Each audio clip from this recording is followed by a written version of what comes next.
De olho também na Venezuela, que tem eleições marcadas para este fim de semana. Temos informações no nosso site relacionadas a esse assunto.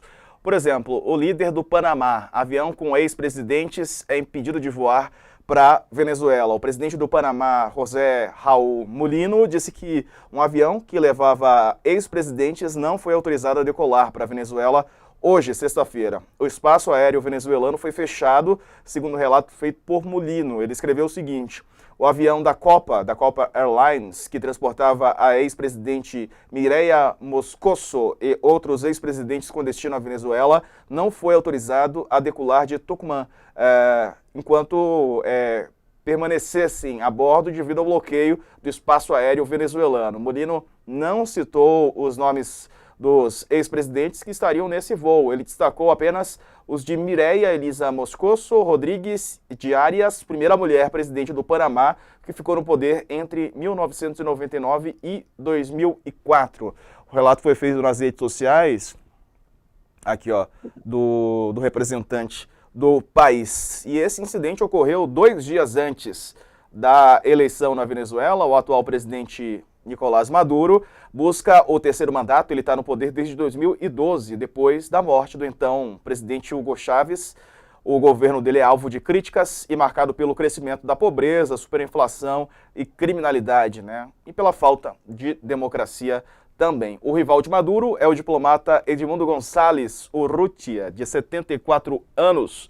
Tem até tinha aqui uma reportagem, tem aqui, ó, vou colocar para vocês, mais de 130 detidos na Venezuela ligados à campanha da oposição. Mais de 130 presos. A agência France Press, a AFP, divulgando essa informação de que as autoridades venezuelanas detiveram 135 pessoas ligadas à campanha do candidato da oposição, Edmundo Gonçalves, principal rival do presidente Nicolás Maduro, nas eleições de domingo, informou a ONG Fórum Penal, dedicada à defesa de presos políticos. Conosco, além de Sakamoto e Carla, a professora Priscila Caneparo está conosco também ao vivo de Curitiba, ela que é professora de Direito Internacional. A gente vai conversar aqui um pouco, vou querer ouvir as opiniões e as perguntas da Carla e do Sakamoto também, mas antes de ouvir, Priscila, sobre esse clima de tensão, né, representantes panamenhos impedidos de viajar, não é? E agora essa questão dos presos também ligados à campanha da oposição. Boa tarde. Boa tarde a todos. É um prazer estar aqui novamente para destacar um pouquinho desse cenário, né, que é um cenário extremamente importante em um contexto especialmente da América Latina. Eu acho que o primeiro ponto que merece ser destacado, né, e eu acho que aí vem um ponto positivo, é que nessa eleição, de fato, nós temos uma oposição passível de ganhar as eleições. Estamos falando em um regime democrático? Não estamos. Ainda que exista essa oposição e essa perspectiva de voto. Por que não estamos falando em um regime democrático? Porque quando a gente fala em democracia, primeiro ponto, existe uma possibilidade, uma perspectiva de que não ocorra uma perseguição política. E a gente sabe que a Corina foi uma vítima de perseguição política, porque, de fato, ela seria o nome indicado pela oposição, mas o Edmundo veio justamente porque, né, a Suprema Corte da Venezuela impediu a Corina de concorrer a essas eleições. Então é muito difícil a gente ter, né, uma democracia efetivada a partir do momento que você tem perseguidos políticos. Isso não é democracia. Isso é tudo menos democracia. Então eu chamaria até de autocracia, né, na figura do Maduro. Eu acho que, mas esse ponto, a partir do momento que a gente observa oposição, a partir do momento que a gente observa o filho de Maduro considerando a possibilidade de perder, né, até porque ele deu uma entrevista para um meio de comunicação que ele falou, se nós perdermos as eleições, então é importante a gente destacar esses pontos, que o contexto venezuelano é muito diferente do contexto, por exemplo, de 2019. Ainda que nesse momento a gente observe, né, alguns problemas endêmicos, né, eu falo que é próprio da estrutura dos 25 anos no poder do chavismo, ainda assim nós vemos algumas marcas democráticas dentro dessa perspectiva, e é importantíssimo que nós estejamos atentos a essa marca. Em contrapartida, né, também é importante destacar que algumas pessoas foram desconvidadas de fiscalizar essas eleições, como, por exemplo, a União Europeia não pôde participar mais, né? Basicamente, o regime de Maduro falou, não quero vocês aqui, e o que está acontecendo agora com os ex-presidentes do Panamá é justamente isso, lembrar sempre que o nosso, né, representante na Venezuela, o Celso Amorim, ele não é um fiscal das eleições, mas é simplesmente um corpo diplomático que está acompanhando as eleições, mas, né, e aí é um ponto que pouca gente tem batido nessa tecla, a Venezuela aceitou que a ONU acompanhasse as eleições. Então, esse é um bom indicativo que nós teremos, de fato, um certo controle, né, não das urnas efetivamente, mas desse processo eleitoral. Então, assim, nós temos problemas, é claro que temos problemas, né? Problemas endêmicos, problemas que não vão se resolver em 2024, nem em 2025, mas a gente já observa um pouquinho de avanço em termos democráticos da Venezuela. Eu acho que essas são as informações iniciais. E um segundo ponto, só para fechar aqui minha fala, é muito difícil a gente prospectar o cenário que vai ser consolidado no domingo. Eu acho importantíssimo destacar isso aqui, né, para quem está nos assistindo. Por quê? Ainda que eu tenha institutos de pesquisa confiáveis dentro dessa perspectiva que estão dando a vitória para a oposição, a gente tem que lembrar que não apenas o Maduro, mas o chavismo dentro da Venezuela continua muito forte. Se a gente for pegar um contexto de rua, de povo, de sociedade, na prática, a gente vai ver que existe muito mais campanha em prol do Maduro do que efetivamente em prol da oposição. Aí a gente pode se questionar, sim, mas ele não está com a máquina pública? Está. Só que a questão é o seguinte, o que a gente prospecta é que, como o voto na Venezuela não é obrigatório, aqueles eleitores do Maduro, eles tendem a comparecer muito mais acirradamente às urnas no domingo do que os votantes pela eleição ou os neutros dentro dessa campanha eleitoral. Então, a gente tem que cuidar muito em fazer prospecções, cuidar muito em falar em fraude eleitoral, claro que existe a possibilidade, mas quando esse cenário está muito confuso, tanto para um lado quanto para o outro. Então, a gente tem que ter cautela na análise inicial desse cenário. Verdade. Sakamoto, quer fazer pergunta? Quer analisar? Que você que manda. Antes de mais nada, só para dar boa tarde para a professora Priscila, obrigado pela presença aqui no UOL. O interessante, acho que até puxando um gancho do que a Priscila colocou, Diego, eu acho que a análise dela foi muito feliz, né, para colocar os dois pontos que estão nessa balança, né? Sim, Maduro tem agido de forma autocrática, Maduro tem. Todas as críticas que são colocadas a ele são e muito pertinentes, né? E há uma tentativa clara dele. Ele vem subindo o tom, né? Vem fazendo ameaças, inclusive com violência, usando gatilhos de guerra civil, banho de sangue, que serão tocados pela oposição caso ele perca, né? Seja a retórica do medo.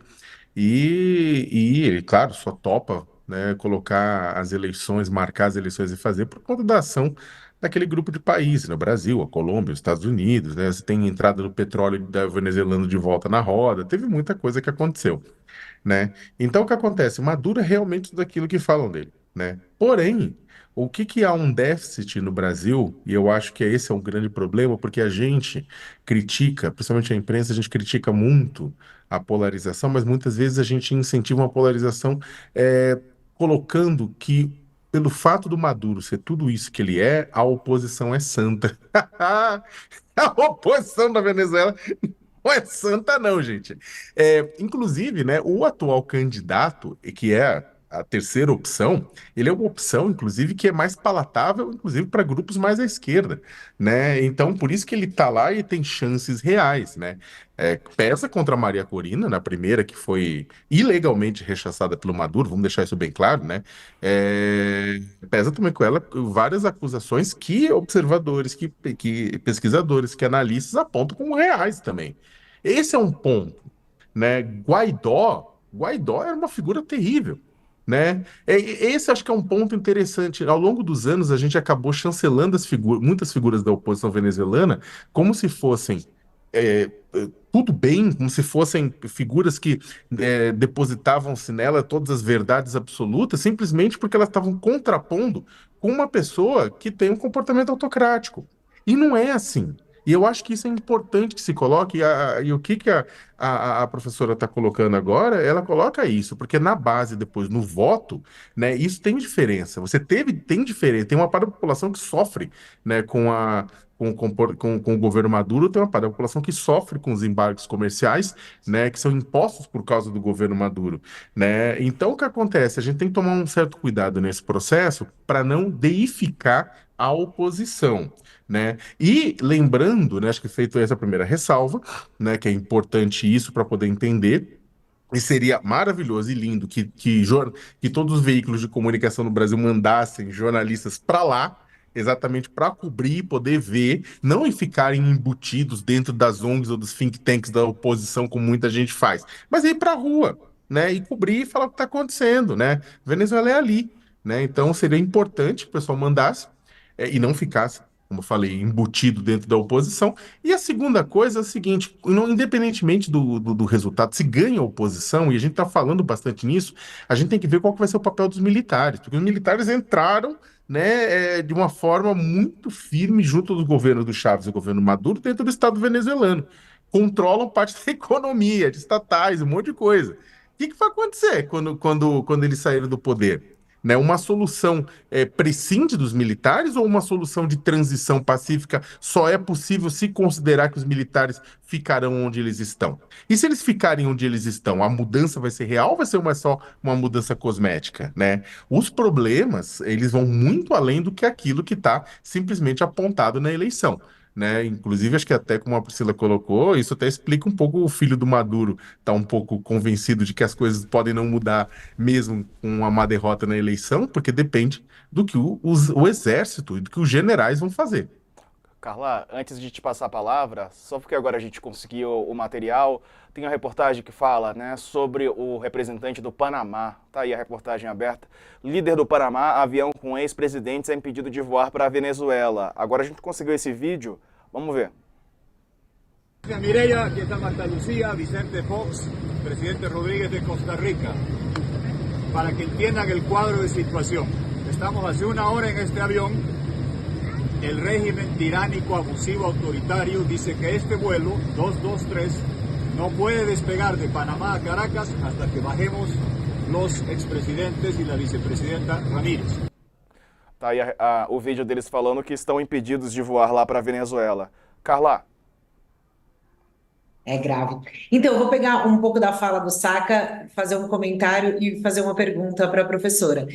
O Saca falando do papel dos militares lá na Venezuela, eu até questionei o papel dos militares aqui no Brasil, né? Se existiria alguma ação do Ministério da Defesa, do Exército, em área de fronteira, se tinha algum tipo enfim, de alerta, né? E a informação que eu tenho até o momento é que não há nada, que não é um assunto neste momento tratado como um assunto de defesa, né? É um assunto diplomático, político eleitoral. Então, o Ministério da Defesa não tem nenhuma ação do Brasil, né? Não tem nenhuma ação prevista e nenhum tipo de reforço. Aí eu pego essa informação e pergunto para a professora sobre já esse papel que o Saca coloca dos militares venezuelanos e sobre como é que tipo de informação a senhora tem sobre o sentimento que está e do que pode acontecer na Venezuela quando a gente teve, nesses últimos dias, aquela fala de que poderia haver um banho de sangue. Então, a senhora falou que é difícil a gente fazer o prognóstico do resultado em relação a uma possível violência ou não. A gente consegue ter algum tipo de expectativa, professora? Bom, vamos lá, são diversas nuances aqui, né? Como a Carla falou e como o Sakamoto falou também, a gente precisa entender o seguinte: se houver um golpe de Estado na Venezuela, se porventura a oposição ganhar, porque, primeiro ponto, a gente tem que entender o seguinte, né? As eleições são agora, no próximo domingo, e a gente só vai ter, né, a transposição do poder em janeiro. Então, assim, é muito tempo se a gente for pegar para uma insegurança, para uma incerteza do que vai acontecer. Só que o golpe de Estado, a gente precisa entender isso muito bem. Ele vai ser orquestrado pelo Maduro, mas ele seria compactuado e efetivado pelos militares. Então, a postura dos militares, ela é crucial que a gente entenda e observe para ver o que vem pela frente nesse contexto, por assim dizer, venezuelano. Eu não acredito que vai ocorrer um golpe de Estado, eu não acredito que vai ocorrer uma guerra civil, ainda que o Maduro seja uma figura, né, totalmente autocrática, que queira o poder pelo poder em toda situação, porque existe uma pressão internacional, principalmente com o que o Sakamoto falou, que foram os acordos de Barbados, né, que justamente possibilitou essa flexibilização democrática dentro da Venezuela e possibilitou com que a gente tivesse, dentro desse contexto, uma melhora na condição econômica das pessoas. Então, eu não acredito, a Venezuela hoje, né, ela é um eixo central também para a influência da China na América Latina. Então, eu acredito muito que vai ter uma contenção de ânimos dentro desse sentido, especialmente pelo viés econômico e pela questão desses acordos de Barbados. Para quem não sabe, foram acordos, né, que foram flexibilizados em relação aos embargos impostos pelos Estados Unidos à Venezuela. Só que, claro, a gente está falando de um regime aí, né, quase que ditatorial. Tudo é possível, mas eu acho difícil que ocorra, de fato, um golpe de Estado. Tanto é verdade que aquela fala do Maduro em relação a gente vai ter um banho de sangue se porventura eu perder, ele flexibilizou essa fala também um pouco, né? Depois que houve todas as críticas, inclusive de um aliado histórico dele, que é o nosso presidente Lula, ele flexibilizou um pouco a fala, quando ele falou, não, eu estou falando que se a oposição ganhar, eles vão fazer o banho de sangue porque vão dizimar com a economia, vão dizimar com nossos recursos naturais. Então, assim, ele fala, é quase que ele bate, mas assopra posteriormente.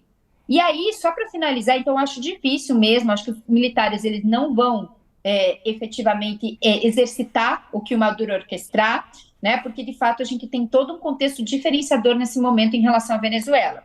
E só para finalizar, eu vou pegar um pouquinho da fala do Sakamoto, que eu achei muito interessante, porque, assim, a gente está acostumado a fazer em política o que é muito errado em termos de polarização, em ficar o bandido e o mocinho, né? Então, basicamente, hoje o Maduro é o bandido e a oposição é a mocinha. Só que a gente tem que entender que, nesse contexto, a população venezuelana não vê desse jeito, e especialmente, cuidado, né, com a interpretação da minha fala, né? Mas, nesse sentido, o Maduro não é apenas o vilão. O Maduro também tem um lado teoricamente bom. A oposição não é a mocinha, ela tem um lado ruim. E aí eu pego um exemplo concreto, que é a questão do Essequibo, né, que é a questão justamente que ocorreu aquela crise diplomática que quase veio a vias de fato entre a Venezuela e a Guiana. Se a gente analisa de uma perspectiva muito superficial, a gente vai falar, nossa, a Venezuela está infringindo, né, efetivamente a soberania da Guiana. Só que a realidade ela é tão complexa que existe um âmbito aí de influência de uma petrolífera dos Estados Unidos, que a Guiana concedeu essa exploração, que também era do governo venezuelano. Então, basicamente, qual é o medo das pessoas e qual é a narrativa que também, né, o Maduro se utiliza para angariar esses votos e manter esse chavismo vivo e incandescente dentro da Venezuela? E é algo que a gente tem que analisar.